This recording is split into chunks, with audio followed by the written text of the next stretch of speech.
Hello, everybody. Welcome to Running Code, Humor in South Texas Law Enforcement. I'm your host, T-Bone. As always, with me is my partner, J-Man. J-Man, what's up? What's up, everybody? I'm J-Man.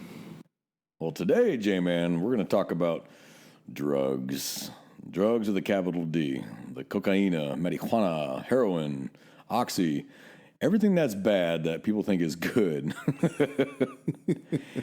It's, off the top, I will say, it's not funny. Drugs by itself are not funny. They are a scourge. They're destroying the fabric of the society. We're catching kids as young as 10, 11, 12 with hard narcotics. And it's not even the hard narcotics anymore. Now it's mom and dad's pills out of mom and dad's medicine cabinet. Xanax. Sounds harmless. It's not harmless by any stretch.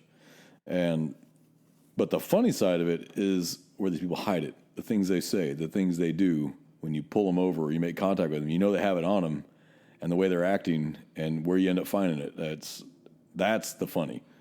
So that's what we're here today to talk about, J-Man. Oh, yeah.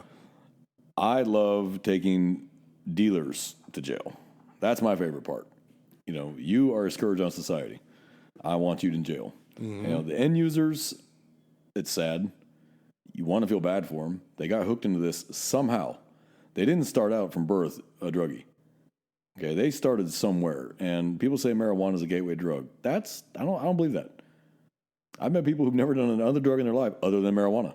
That's all they've ever done. I've met a guy that smoked marijuana and then he smoked crack. I don't know where the gate obviously was down a dark road somewhere.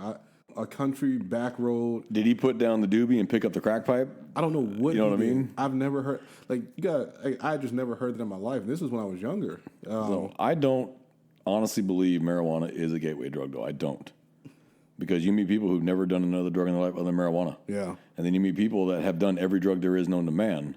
There's usually a catalyst behind that. Yeah. These days, it's the overprescription of pain medication, and when they pull those pain meds, especially when they're opiate-based pain meds, they have no other choice but to turn to morphine, fentanyl, heroin to get that opiate back in their system. Oh, yeah. So I blame the modern pharmaceutical industry for a lot of that. You got a guy who genuinely hurt his back. He had a normal job, wife, kids, hurt his back. And the pain was excruciating, and we were giving him oxy, hillbilly heroin, as we call it. And then they pulled the drugs. So sorry, we think, now you're just a user. Well, his body still needs that opiate. Yeah. So now he's going to turn to heroin or fentanyl or whatever he can get his hands on that's an opiate-based drug. And then his whole life just starts going down the crapper. Oh, yeah. So I don't believe marijuana is a gateway drug by any stretch. I really don't. Pot users are strictly pretty much pot users. And in fact, a lot of the potheads I know don't even drink alcohol. They're a pot user. That's what they are. And the ones I do know that do both, they're far better under weed than they are under alcohol. Oh, absolutely. Alcohol turns you into a demon. Yeah. Weed turns you into a tired, hungry dumbass. So, like listeners I've been told before, I've told listeners before, I was an interdiction officer. Now, I'd like to specify what that means, J-Man, if you'll bear with me. People hear the word interdiction, they automatically think narcotics only. And that's not accurate. Interdiction means intercepting crime. So whether that is drugs, whether that is guns, whether that is mail fraud, whether that is child pornography, whether that is stolen cars, whether it's regular fraud like a giant stack of fake license plates in the trunk, it's a crime. So the people you pull over are going to display those deceptive behaviors because they know they're caught. So I'll give you a great example. When I was on the interdiction unit, I pulled over this vehicle for tailgating. And I told you this story, J-Man. I pulled him over for tailgating. Now, by itself, not a big deal. It's a ticket. And if I'd have walked up on the car and had no other indications of crime, he'd have gotten his citation or warning for tailgating and have a nice day, drive safe. But when I walked up on the vehicle, now let me set the stage. It's 11 in the morning. It's a nice, cool winter morning, Texas winter morning, so it's still like 60 degrees. But he is sweating profusely. And I mean pouring sweat. And this is what I call fear sweat. Mm-hmm. You're sweating because you're scared, not because you're hot. I start, I'm stopping you for XYZ, and he got driver's license for me, and he hands me his license. Oh, do you still live at this address? Looks me right in the eye. Oh, yeah, I still live at this address. Okay, good deal. Where are you coming from? And that's when he looked away. Laredo. I'm sorry, what? I'm sorry, I didn't hear you. Maybe it's the highway note. What'd you say? And he looked away from me again, Laredo. Until finally I heard him say Laredo. I was like, okay, all right. So I was figuring out rapidly that he was already displaying this set of behaviors because he has no problem looking me in the eye and answering me clearly when I ask him a question he already knows I know the answer to because I'm holding his license. And when I ask him problematic questions, where he coming from, now he cannot look me in the eye any longer. So anybody who has kids knows when your kids are lying to you. They'll look you in the eye when they're telling you the truth, and they'll do everything other than look you in the eye when they're lying to you. Now, by itself, that's not an indicator. It's just a clue. But it just got worse and worse. He couldn't give me answers. I asked him where he's going. I'm going to my aunt's house. Oh, what's her address? I don't know. She said she would text it to me when I got in city limits. Huh? That's perfect. That's normal. Yeah. I always just drive towards the city, and they'll tell me where I'm going when I get there. These days, they just text you the address or send you a location, and you just put it in your GPS, but you generally know where you're going. I drove to my cousin Bobby's house, and he didn't tell me where he stayed at until I turned the corner. Okay, was Cousin Bobby involved in something he shouldn't have been? By and large, you know where you're going. So by the time it's all said and done, and I finally have enough evidence that there's something going on in this car, pull him out of the car, handcuff him, throw him in the seat. When I search the vehicle, I find over 500 stolen credit cards. Initially, I was pretty thrilled, and then I realized how much it's going to suck putting all that into evidence. But what it was part of a major stolen credit card ring. Now, everybody's like, oh, but that's not meth. That's not heroin. Still a pretty major crime. Oh, yeah. Credit card theft is a big problem. It Credit is. card fraud is a huge problem. So, yes, it wasn't meth. It wasn't heroin. It wasn't coke. But it was a hell of a major, federal. In fact, it did become federal. The FBI did get involved, and they actually took that case over. Yeah, they should have. So, good. I intercepted a crime. So, do I like drugs? Yes. I prefer to get the 50 kilos of cocaine or the 100 pounds of meth or, the 10,000 fentanyl pills. Absolutely. I'd love to get that. I mean, all day long. Every cop's dream is to get a hit like that. But you have to open your mind and broaden your skill set a little bit and realize there's other crimes out there. And the dog may not hit on the car because it's not drugs. It could be stolen guns. The car, the VIN could have been swapped on the car. You're not paying attention that the VIN on the dash does not match the VIN on the door. And then when you run them both and figure out, okay, this is stolen, because they replaced the VIN, they put a different door on the truck that had a different VIN number than the one on the dash, and they took the one off the dash off, which is a federal, or it's not a federal, it's a felony by itself. Yeah, oh yeah. And then you run the VIN when you pull down the glove box, and there's the real VIN, and the car stolen. So you just intercepted a crime. Yeah. So this is but here today, though, we're going to talk about drugs. Because that is the most common. People can identify with it. You see it on TV. You see it in person. Maybe you have friends or family that have been around it, or they got caught, or whatever. Everybody can have a basis of reference for drugs, and whether that is weed, whether that's coke, whether it's hash, whether it's oxy, fentanyl, cocaine, meth, heroin, tramadol. It's all drugs, and it all has its basis in money. Oh yeah. It is truly the root of all evil is money, and they're not selling drugs because it's free. So the root is money. So, you've had to have had at least one or two stops, 100, I'm sure, and you've had your share of drug hits. Yeah, no, it's a lot of it too is weed. It's the easiest one to identify with because of the smell. Well, the smell, yeah. It's pungent. I mean, it's very, very distinct odor, and I think most recently it only resulted in a ticket because it wasn't enough to even worth booking this person on. No, PDP. Yeah, because certain counties, depending on where they are, population, their stance on the justice system, they're not taking a marijuana charge if it's under 2 ounces. So just going to write them a drug paraphernalia charge, PDP. It was right there, I smelled it right away. And I said, hey, man, do you have any marijuana in the car? No, I do not. Are you sure? No. He said, yes, I'm sure. Now, what he didn't know is that I saw the plastic baggie in the center. I don't want to call it a center console because I didn't have to open anything. It was just a compartment that you can double as an ashtray. He had it right there. And I'm like, man, you sure you don't have anything in the car? No, okay. Well, step out. I'm going to search it. And that's the first place I went to, and I said, well, what's this? And a little bud in there. But that's just one example of just how do you not know? I don't know if he just panicked and he just automatically forgot because he panicked. Oh man, that's my cousin's. I didn't even ask him whose it was. Yeah, he just said, "Oh, that's my cousin's." Oh yeah, I've heard that. I think we're all used to the phrase "These aren't my pants." Yeah, I've actually heard that one. I thought when I first came to college that was something from the movies, honestly, because who would say some shit like that? And then I found out that is a very common. These are not my pants. I'm like, holy shit, this actually is a real thing. People actually say that and think you believe it. Mm-hmm. One of my favorites, and I know you've heard this one. Is there anything illegal in this car you shouldn't have? Not that I know of. Yeah, that means yes. Oh, that means yes. 1,000%. That is yes every time. What you're saying is the answer is yes, but I don't want to say yes. That way I can claim no knowledge of it when you find it, and that'll be their defense in court. We know what that means. Oh yeah. Not that I know of is absolutely 100%. I've yet to find that to be a lie. Crown Royal bags. I've never found Crown Royal in a Crown Royal bag. Not once. Not once have I found Crown Royal in a Crown Royal bag. Just once. I think if I did, I'd be like, holy shit. You really are a good citizen. Just don't drink this while driving. Have a nice day. Meth is the big scourge in this area. And I run out of more test kits for meth than any other drug. I think I still have my original heroin test kits, honestly. But I've run out of my coke and meth kits a long time ago and have to keep getting new ones from narcotics. I go over and hey, I need a test kit. They'll give me a whole box. Heroin, I think out of the 50 I originally had, I think I have like 30 still. It's not a super common drug down here. It isn't. Yeah, it goes in waves. Mm-hmm. You'll see it spike for a little while and it'll drop again. And you can always tell when heroin's on the rise when shoplifting goes up.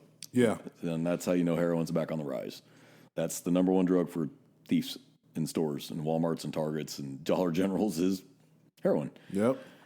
I did a traffic stop one night. It was just speeding. That's all it was. When I walk up on the car, though, and anybody who's in law enforcement knows what a meth user's car looks like on the inside. It is as random as it gets. Yeah. It is just filled with the most random shit you're ever going to find. He's just looking at the car going, I really don't have to arrest this person, please, because that means I have to search this car, and I really don't want to. I'm talking to the guy, and I look right on the center console, and I see the white baggie with the white powdery substance right there in the center console. I already know what it is. I'm looking at it. So I say, hey, man, what is that? And he looks me right in the eye. I mean, and I was impressed. Looked me right in the eye. It's powdered sugar. Powdered sugar, you say. Go and step out of the car. I cuffed him. Sir, that's powdered sugar. No, it's not. Okay, well, I'll tell you what. I'm going to test it with my test kit, and we're going to find out what it is. But I'm going to go with meth. That's going to be my guess. Mm-hmm. And he just, no, he kept just, that's powdered sugar. But he wouldn't answer the questions about why he would have powdered sugar. Like, okay, well, then why do you have powdered sugar in your center console? Give me something. My friend, I borrowed powdered sugar, and all he had was a baggie to put it in. He didn't have a container. Okay, that semi makes sense, but he couldn't even give me that. So I tested for meth, and, well, wouldn't you know it, positive for meth. The funny part of that, it was just sitting right there in the console. He didn't even try to hide it. Yeah. He's just so used to it, I think. No. That in his mind, it's not even there anymore. It's camouflaged. So it was mind-blowing, and I just kind of had to just, like, facepalm my own self. Oh, my God, really? Are you serious? So it's stuff like that. You know it's in the car. You see all the paraphernalia, the little torch lighters. Yeah. But there's no cigarettes in the car. There's no cigarillos in the car, but they got a torch lighter. I'm like... Well, they're a mini welder. Yeah. They build figurines out of paper clips. I've actually heard that one. That they were a mini welder? Yes, that one I heard. I said, why do you have this? And he goes, I'm a welder.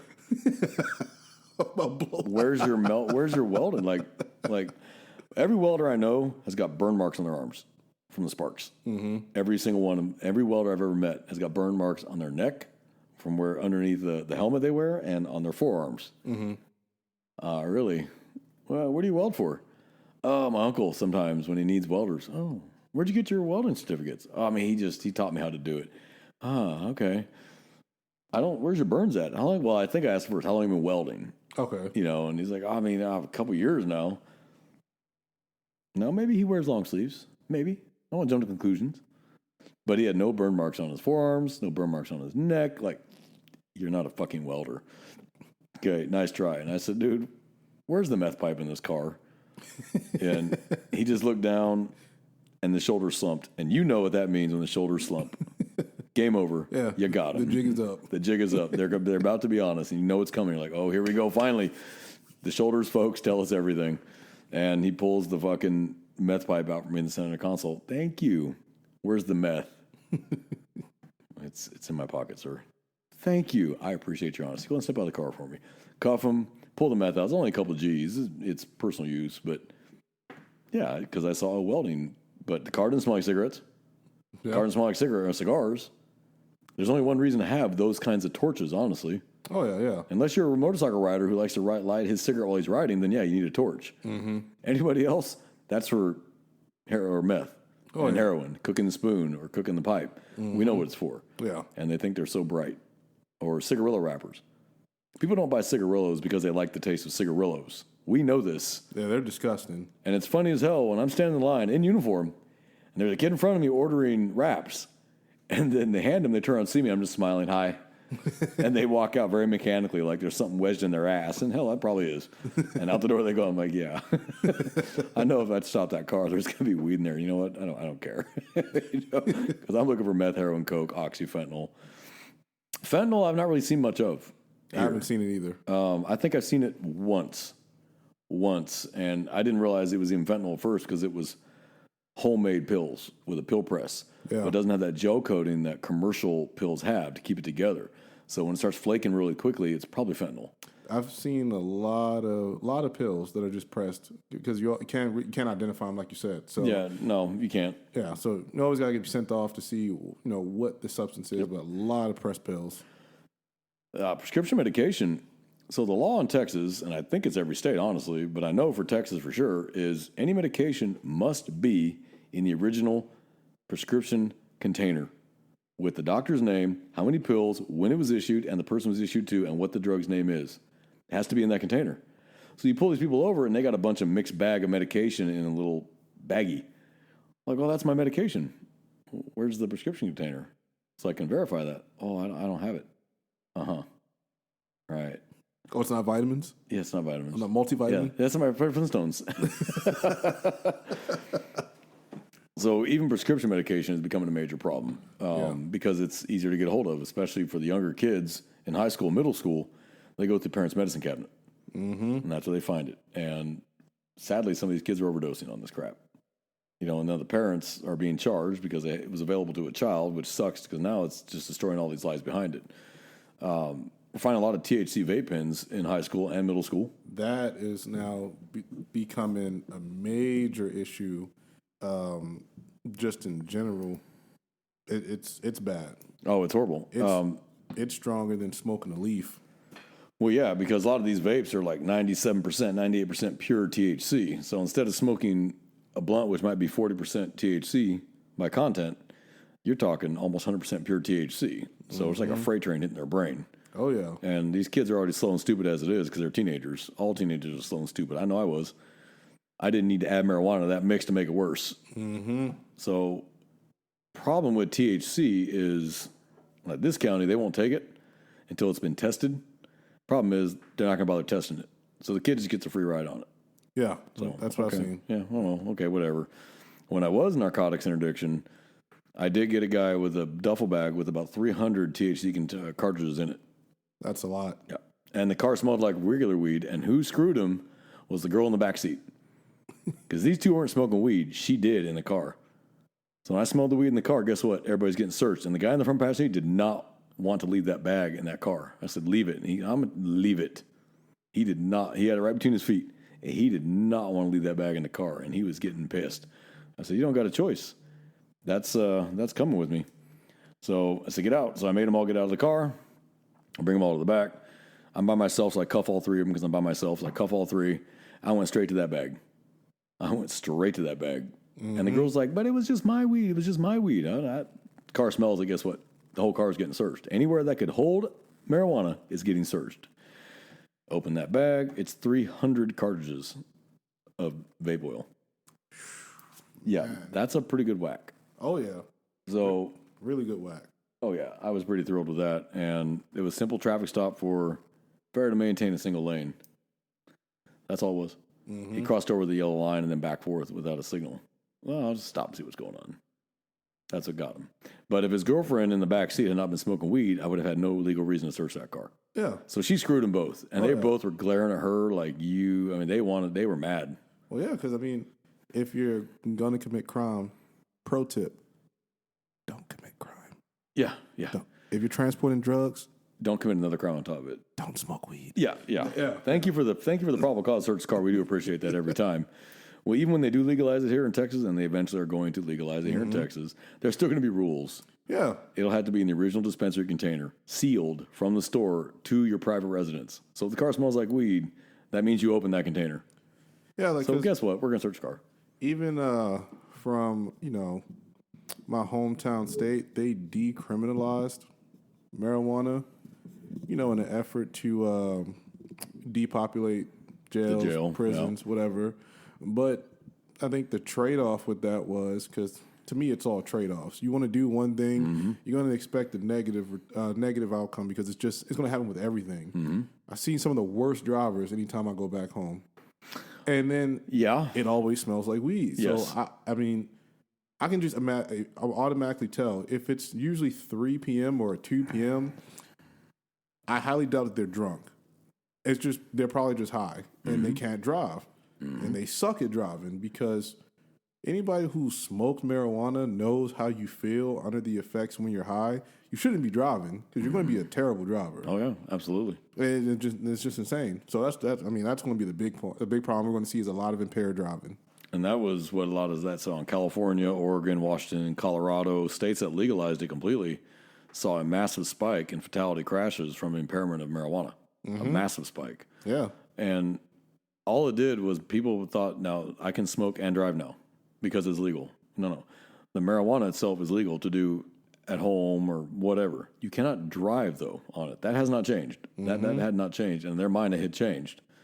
So now, as we all know, the effects of alcohol.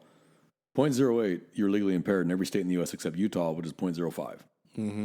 But they've not quantified the amount of THC in the blood yet for impairment under marijuana.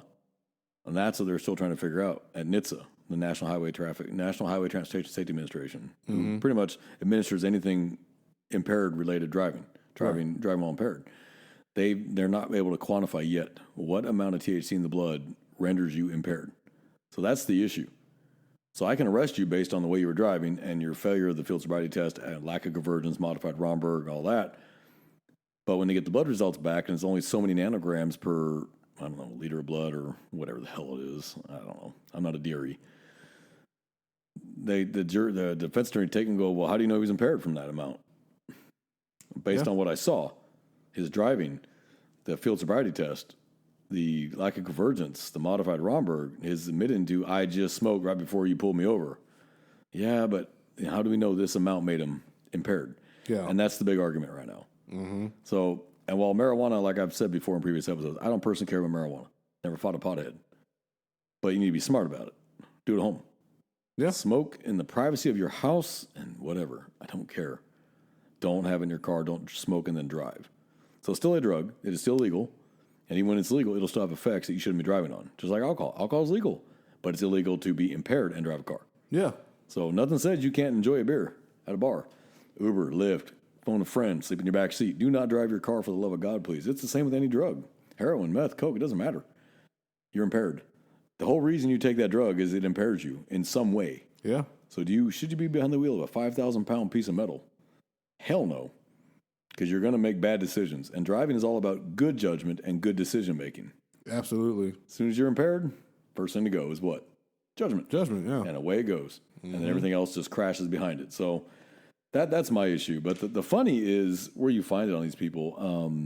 When I worked the jail and we were changing out inmates, for those that have never been to jail, and hopefully none of our listeners have, they make you strip and they search you and they put you in jail clothes.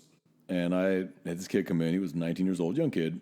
And I was like, all right, and I'm just in a hurry that night. Just like, come on, I got a lot of you to do. Let's go switch out. And I make him drop trial, man. I got things to do. And I made him lift your testicles. He lifted them real fast and then he put them back down. But I saw this flash of white. And I said, turn around, bend over, and spread your cheeks and do it now. And he didn't want to. Like, he tried to do it real quick, and I saw it that second time. So I pulled my taser and said, now you can do this. Last time you're going to do what I tell you to, I'm going to run 50,000 volts through your naked ass. Let's go. He did it, and this massive golf ball-sized bag of coke fell out of his butthole and hit the ground.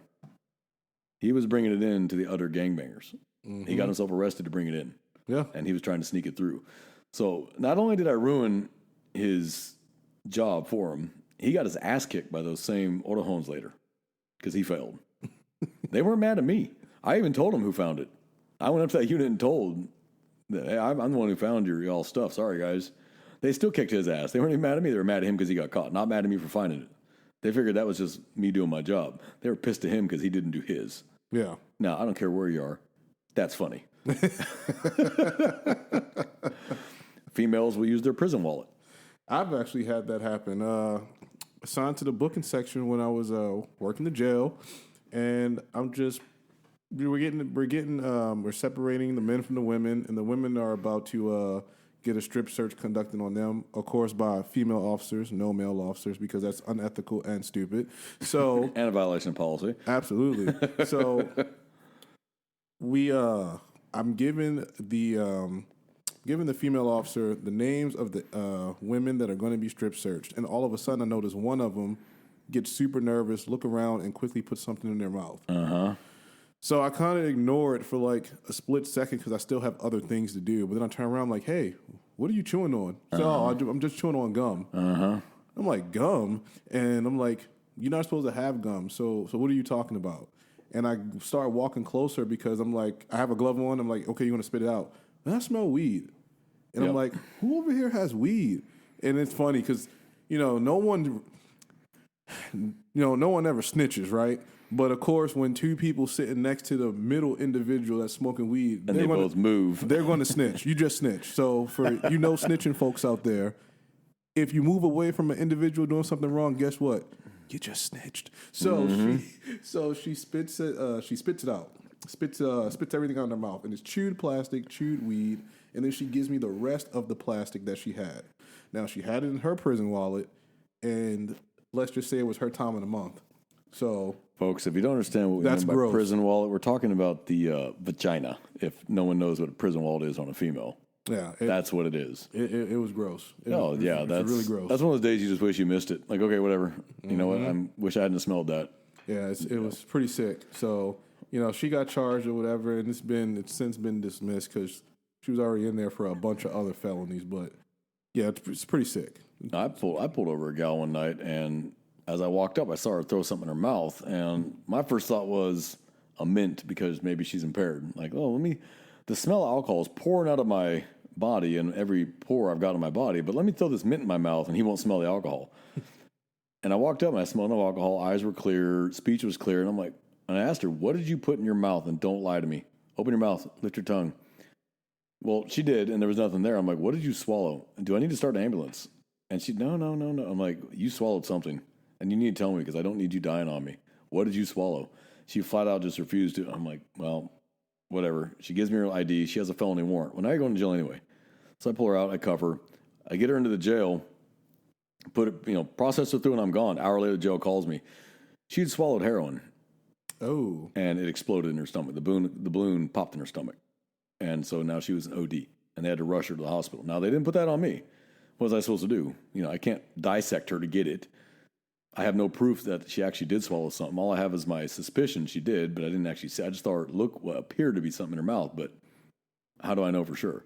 So they weren't mad at me. It is what it was, but they were letting me know, hey, just she almost died. She overdosed on heroin that she'd swallowed. I was like, son of a bitch, I was right. So, yeah.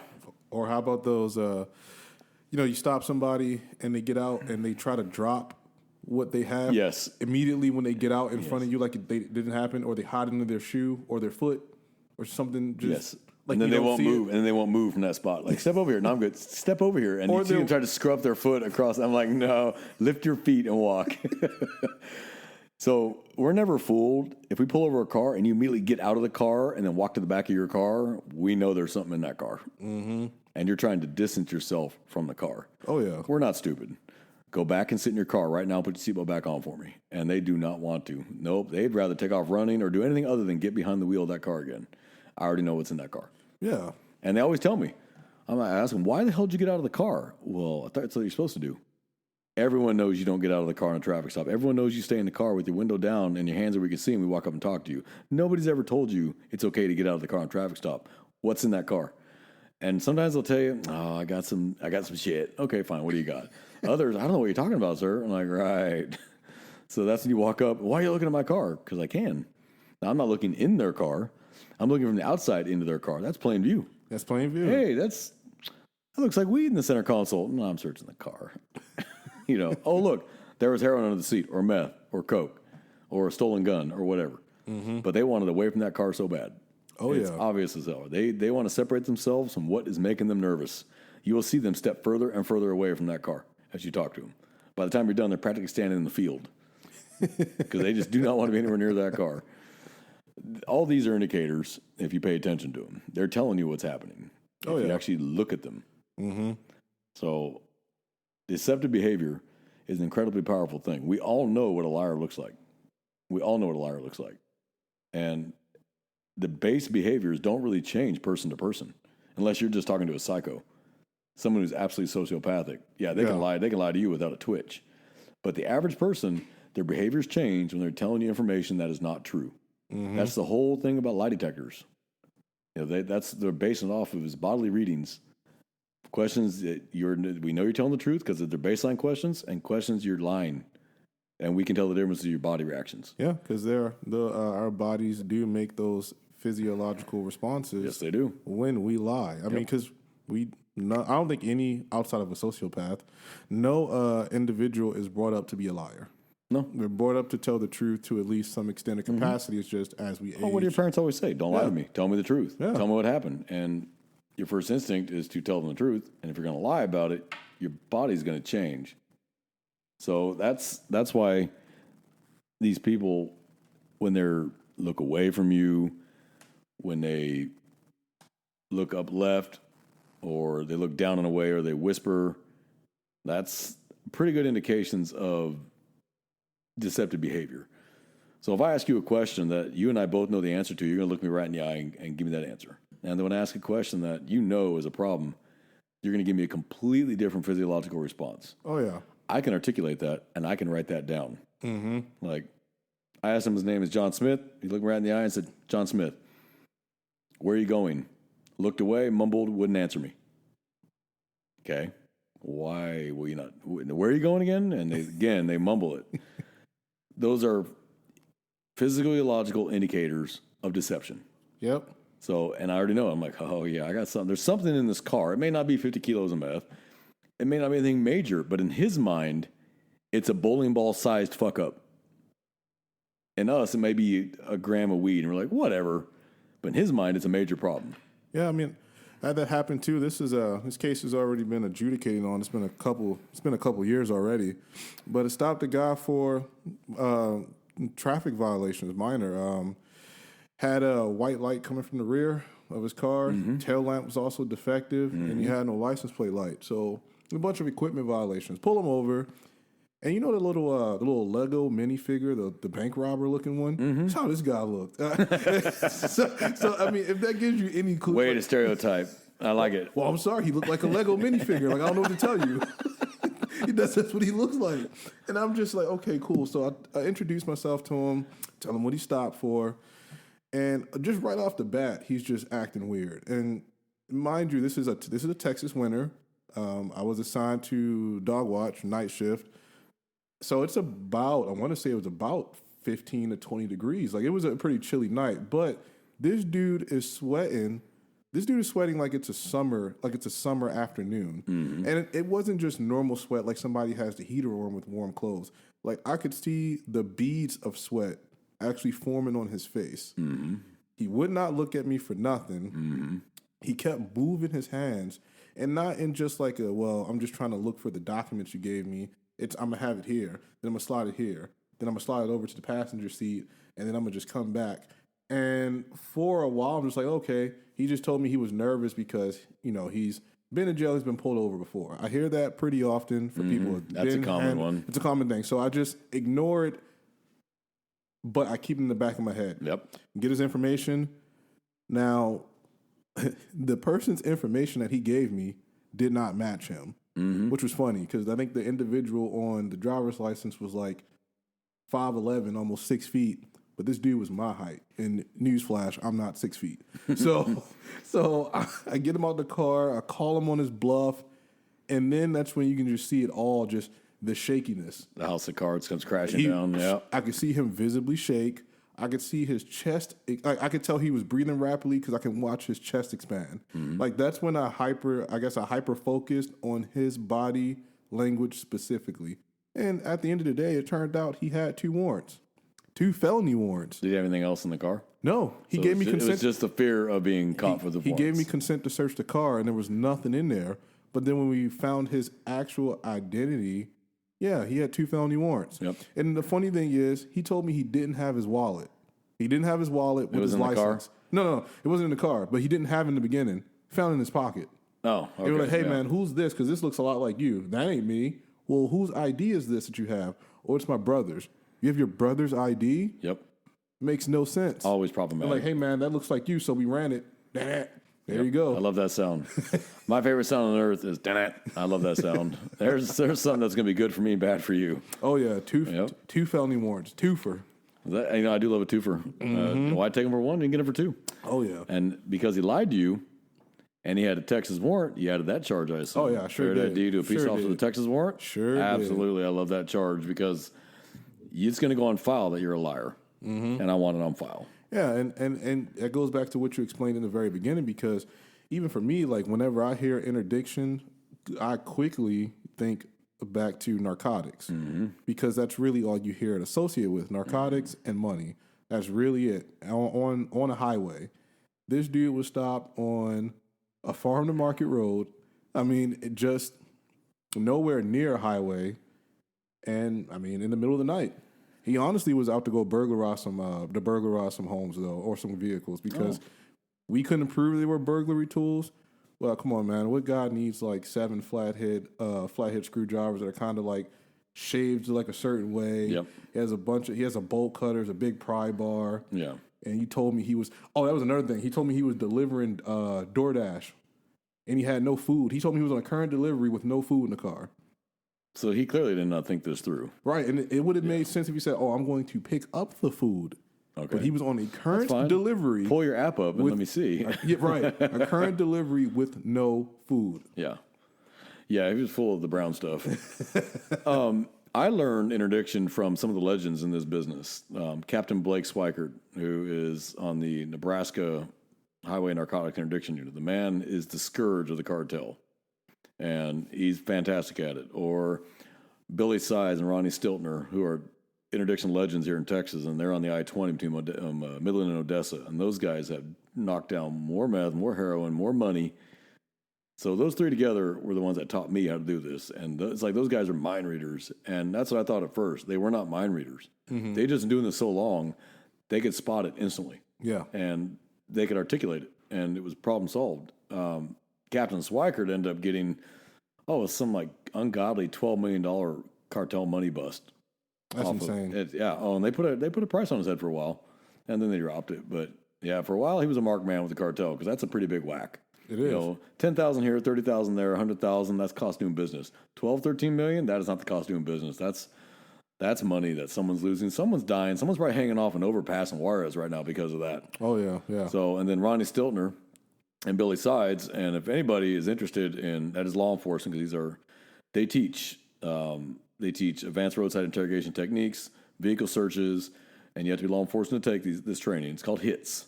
If law enforcement only, though, you have to be active duty law enforcement to take these schools. They will not allow civilians to take them for good reason, but they're legends. And I learned so much from these guys, and I believe Billy Sides is now retired, is teaching full time. I think Ronnie's still up there on the I-20, being the scourge of the cartel out of El Paso on the 20 all the way to Dallas. So, and then Captain Swikert, I do believe he is still the head of the Narcotics Interdiction Task Force in Nebraska. And the way Blake Swikert gets away with it is he is from Georgia. He was a Georgia State police officer when he retired. Then he went to Nebraska and got on with them and did the same thing. He sounds stupid as hell. I say that, and you're looking at me, well, that's rude. He does it on purpose. The man has a master's degree in constitutional law. The man is one of the smartest men I've ever met, but he sounds dumb because he's from Georgia. And so he uses that. He lets them think he's stupid on these traffic stops. Oh, this guy's a moron. This guy's a tool.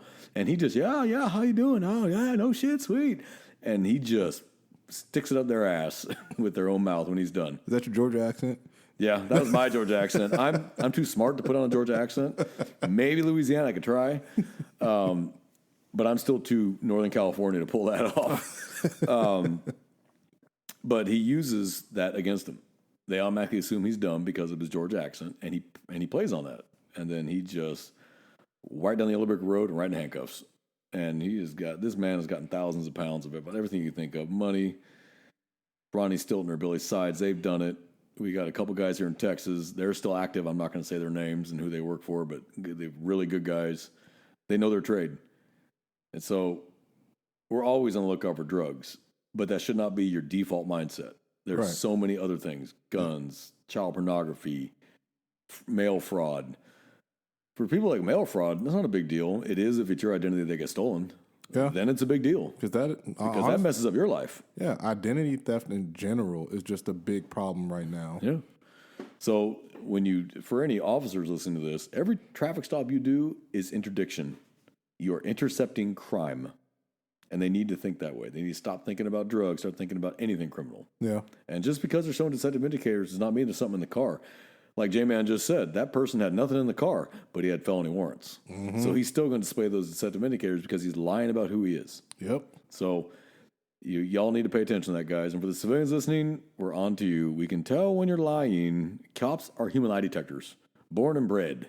We know when we're being lied to. We're just waiting to see how long you're going to let this go before you finally just get frustrated and tell you what we already know. I like that game. That's one of my favorite games is I'm just going to let you, what else? What else? I already know the truth. I either saw the video, I saw you do it, or I already have 5 witnesses that told me what you did.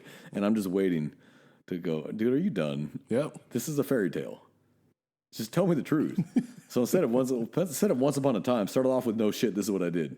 Oh, Thank you. Appreciate it. So, folks, we hope you enjoyed today's show. The serious message about drugs, obviously, is we want to stay away from them. We want to keep kids away from them. We want to banish this stuff because it does ruin and cost lives. But as long as people are going to use it, we're going to find the funny in it because you're going to do stupid shit that's really funny to us when we catch you with it. So that's the funny there. We want everybody to have a great week. Please keep yourself safe. Take care of your families. Take care of yourselves. Take care of your own mental health. Don't bring work home and don't bring home to work. Remember, guys, it's a job. It is not your life. You still have life and wife and family and kids outside this. Be with them. Do this job, though. Do it right. Do it with integrity. Do it with honor. Go home with the end of your shift. J-Man, you got anything to add? No. Second what T-Bone just said. Stay safe out there, guys. Stay safe. All right, guys. Y'all have a good week, and we're out. Hey, if you like the show, check us out on Twitter or Instagram. Both are at T-Bone and J-Man.